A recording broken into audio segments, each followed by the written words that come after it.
Okay, these are the 12 most essential items of your bug out bag. They're going to cover some of the most critical parts of survival, those being shelter, food, water, fire, protection.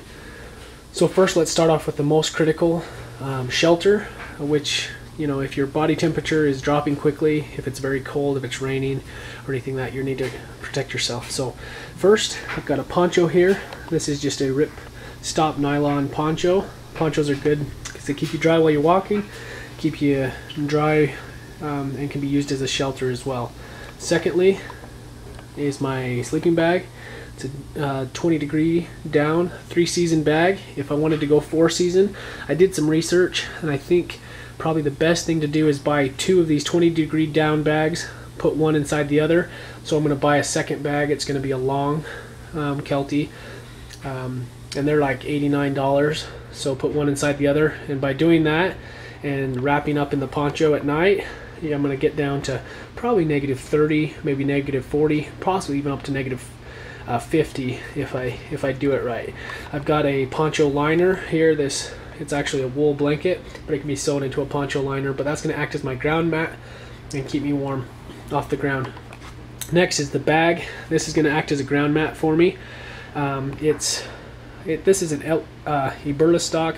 It's a hunting tactical bag. It's got, you know, a place for a scabbard down the back, so I can place a rifle or .22 down the back. This top part comes off, and this is where I put my most critical items, is in this top pouch, because if I needed to, I could get off quickly. Second thing is water. First off, I picked a stainless steel water container because I can boil water inside of it, and it also acts as my canteen. You make sure that when you buy the stainless steel, there's no plastic built into the container part. There's a lot of them that have plastic as part of, you know, the screw-on part. This bottom part on this canteen is completely metal from the top down. If you take off that plastic lid. Also, all these items, I've got links to on my site, howtoto.com/bob, B-O-B. Type that into any search and that'll come up. I'll put links down in the description as well. Second thing for water, if you don't have time to boil, sometimes you just need water quickly. So this is one of those filtering straws, and you just drop down and into any stream and drink right away. That's nice if you're on a quick hike, you're trying to move quickly, you can just stop, get water, and not have to wait, and you can get hydrated quickly. Second thing is chlorine dioxide tablets, 1 tablet per liter, and that takes 4 hours, but you can fill up your canteen there and then hike, and once you get to your camp or wherever you're going to stop, you'll have your, this is a 64-ounce canteen, but you'll have 64 ounces of clean water. You don't have to boil, so you can cook with that.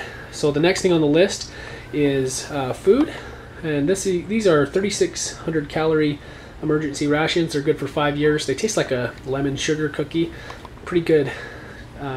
So the next thing we have is fire.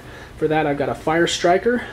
The fire striker makes sparks up to 5,000 degrees, which means you can light a coarse tinder with that. That means dry grass and stuff you find around. There's fine tinder, things like char cloth and things like that flint and steel work for.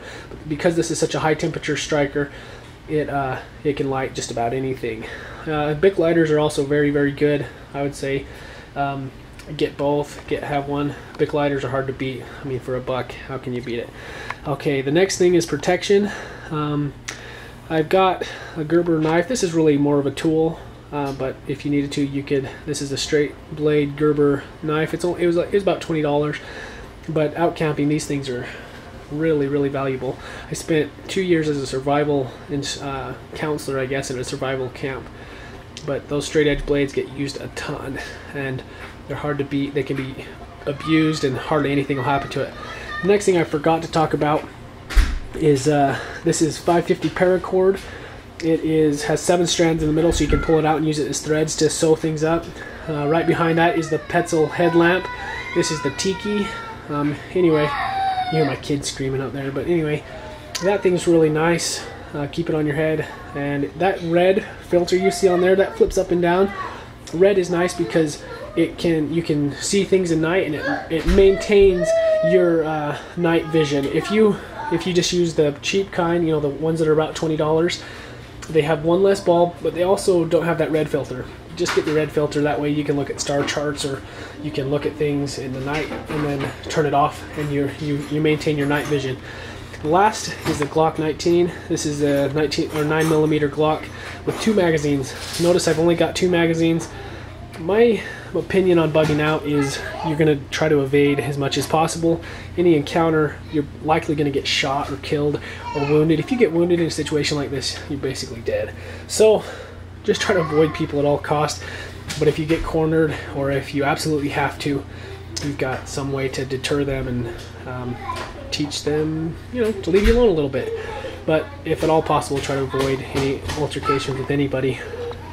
Lastly, this is my first aid kit. I've added this quick clot stuff. It's really cool. If you're bleeding, if you got a head wound or anything like that, you tear this off, it clots it almost immediately. So, I mean, if you're heavy bleeding or something, that's a nice thing to add. Behind that is the tactical,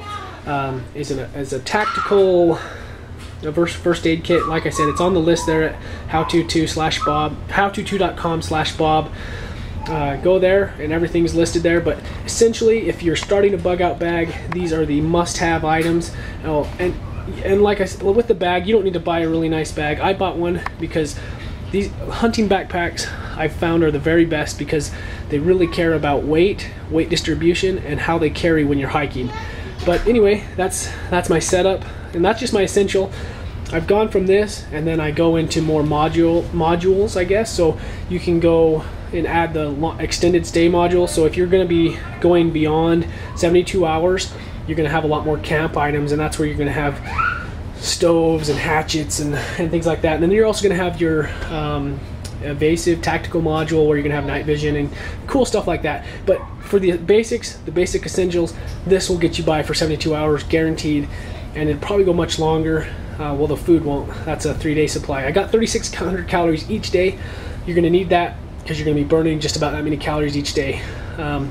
Anyway, try to avoid too much weight. You're going to find that the lighter it is, the more likely you're going to be able to do it. But go out hiking with it. Go out and use it. All right. Anyway, if you have any comments, please leave them in the comment section below, and I'll be sure to. I'm sure this is a work in progress, but that's my basic essential survivals items in a bug out bag.